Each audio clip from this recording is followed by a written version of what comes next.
একটা বিষয় কি জানেন, সবাই বন্ধু হওয়ার যোগ্য নয়। কিছু মানুষ আপনার জীবনে এসে আপনার সময়, আপনার টাকা, আপনার ইজ্জত, আপনার সম্মান সমস্ত কিছুকে ধুয়ে মুছে নিঃশেষ করে বেরিয়ে যাবে। আজকে এমন ধরনের 5টা বন্ধুর কথা বলবো, যাদের সঙ্গে মিশলে, যাদের সঙ্গে চললে আপনি আপনার জীবনের সমস্ত কিছুকে হারিয়ে ফেলবেন। যদি ভালো চান ভিডিওটি সম্পূর্ণরূপে দেখুন এবং এই 5 জনকে আপনি কখনোই আপনার ভেতরে স্থান দেবেন না। হ্যাঁ, চলতে হবে, আমরা সমাজবদ্ধ জীব, সকলকে নিয়ে চলাই আমাদের কাজ।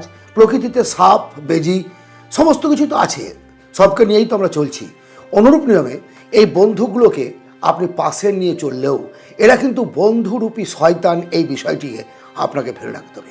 এক ধরনের বন্ধু দেখবেন, আপনি যে কোনো কাজ শুরু করছেন, এই কাজটা মনে হয় ঠিক হবে না, বুঝলি, বা আপনি কোনো একটা সিদ্ধান্ত নিচ্ছেন যে আমি আমার ছেলেকে এই কাজ করাবো, বা আমি অমুক চাকরির জন্য ইন্টারভিউ দেবো, বাইরে যাব। দেশের পরিস্থিতি ভালো না, বাইরে যাবি, কোম্পানির চাকরি করবি, বিজনেস করবেন, সেই বিজনেসটা কি পারবি করতে? মানে কখনোই সে আপনাকে আপনার হয়ে মানে এই কাজটা করছিস তো ভালোভাবে তুই করতে পারবি, এমন ধরনের কথা কিন্তু তারা বলবে না। অলওয়েজ নেতিবাচক কথা বলবে, নেগেটিভ কথা বলবে, আপনার মনোবল ভেঙে দেবে। মানে কখনোই তারা আপনার ভালো দিকটাকে দেখতে পাবে না। আরও এক শ্রেণীর বন্ধু আছে, আপনার সঙ্গে বসে বলবে, গল্প করছেন, আরাম করছেন, বসে জানিস ওই সম্পর্কে না তো একটা কথা বলছিল, তার মানে একজনের কথা ইনিয়ে বিনিয়ে এমনভাবে আপনাকে এসে লাগালো, আপনি ভাবলেন খুব রেয়ারেস্ট ফ্রেন্ড আমার। না, এটা সাংঘাতিক এক ধরনের মারাত্মক ক্ষতিকর। মানে কি বলবো, আপনি অ্যান্টিভেনাম নিয়ে সাপের বিষ থেকে বাঁচবেন, কিন্তু এদের কথাবার্তা যদি আপনি শুনে চলতে যান তাহলে আপনার জীবনটা একেবারে তলে যাবে, অতল সমুদ্রের তলায় যাবে, অতল সমুদ্রের তলায় আপনি খেয়ে কিনারা খুলে পাবেন না, কিচ্ছু খুঁজে পাবেন না।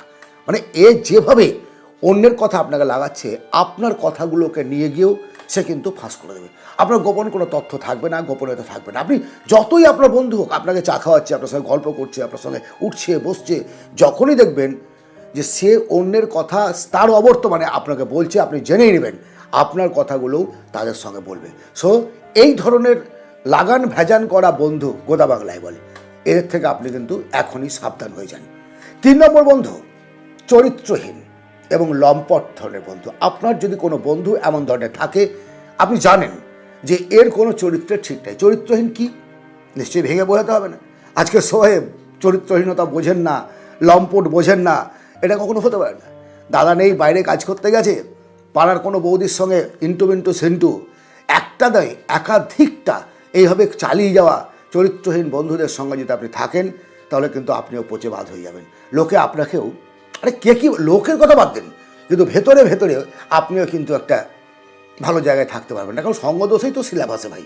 সুতরাং এই ধরনের বন্ধুদের থেকে 10 হাত, 100 হাত, 1000 হাত যতটা সম্ভব দূরে থাকুন। আরও এক ধরনের বন্ধু আপনি আপনার জীবনে পাবেন, যারা দেখবেন সকাল থেকে সন্ধে পর্যন্ত আপনার পেছনে ঘুরঘুর করছে, তার কোনো নিজের কাজ নেই এবং আপনার কোনো কাজও সঠিকভাবে সে করতে দিচ্ছে না। অর্থাৎ অলস প্রকৃতির বন্ধু, যারা নিজেও কোনো কাজ করবে না, আপনাকেও করতে দেবে না। আপনি কোথাও গেলে আপনার সঙ্গে যাচ্ছে, আপনি কোনো কাজ করবেন সেখানে বসে আছে, মানে একাগ্রতার সঙ্গে যে আপনি কোনো চিন্তা করবেন, সে দেখাচ্ছে যে আপনার প্রিয় বন্ধু, আপনার কাছে আসে চলতে পারে না, বাট সে তার জীবনের কোনো লক্ষ্য রাখেনি। সে একেবারে অলস প্রকৃতির একটা ছেলে, যে বাড়ি যায়, খাওয়ার সময় খায়, ঘুমোয়, আবার আড্ডা মারতে চলে আসে। এই ধরনের বন্ধু আপনি কখনো সঙ্গে রাখবেন না। যারা কর্মভীরু এবং অলস, তাদের চিন্তা ভাবনাটা হবে আপনাকেও সেই মস্তিষ্কে নিয়ে যাওয়া, মানে গল্পের ছলে বলতে আপনি দেখুন তাই তো ঠিকই তো, এই যখন বাড়ি গিয়ে দুমুঠো খেতে পাচ্ছে, আমিও পাবো। আর সবথেকে বড় কথা হচ্ছে, যিনি জন্ম দিয়েছেন তিনি অন্ন দেবেন। এটা তো আমাদের একটা কথা আছে না, প্রবাদ বচন আমাদের এটা, যে অন্ন দিয়েছেন তিনি, যিনি জন্ম দিয়েছেন তিনি আমাদের অন্ন দেবেন, তা কিন্তু নয়। তিনি জন্ম দিয়েছেন, তিনি বুদ্ধি দিয়েছেন, তিনি শক্তি দিয়েছেন, তিনি প্রকৃতিতে ফসল দিয়েছেন। আপনাকেই সেই জায়গাটাকে তৈরি করে নিতে হবে। কিন্তু এই অলস প্রকৃতির মস্তিষ্কের ছেলেরা বা মেয়েরা এই বিষয়টি কিছুতেই বোঝে না এবং আপনাকেও বুঝতে দেবে না। নেগেটিভ এনার্জি আপনার মধ্যে পুশ করে দেবে। আরেক শ্রেণীর বন্ধু আপনি নিশ্চয়ই দেখেছেন এবং উপলব্ধি করেছেন। আপনি হয়তো কোনো একটা বন্ধুকে চিনতেন, বা পাশের বাড়িতে থাকে, পাশের পাড়ায় থাকে, অন্য পাড়ায় থাকে, বসেন না, গল্প করেন না, চেনেন জানেন, হঠাৎ দেখবেন সে আপনার পাশে এসে বসলো। আপনার সঙ্গে গল্প করতে লাগলো, একদিন, দুদিন, 3 দিন, 5 দিন চলছে, গল্প চলছে, আড্ডা, এই করে আপনার ভেতরের সঙ্গে আপনার সঙ্গে যখন একটা একাত্মবোধ তৈরি হলো, বন্ধু তৈরি হলো, তখন দেখবেন ঝট করে আপনার থেকে কিছু চেয়ে বসলো। সে টাকা হতে পারে, সময় হতে পারে, কাজ হতে পারে, আপনার দ্বারা কোনো উপকার হতে পারে, এবং সেটা যখন আপনি করলেন, যেহেতু আপনার বন্ধু, যখনই তারা আপনি উপকার করে দিলেন, তখন দেখবেন সে আবার ধীরে ধীরে কেটে পড়লো।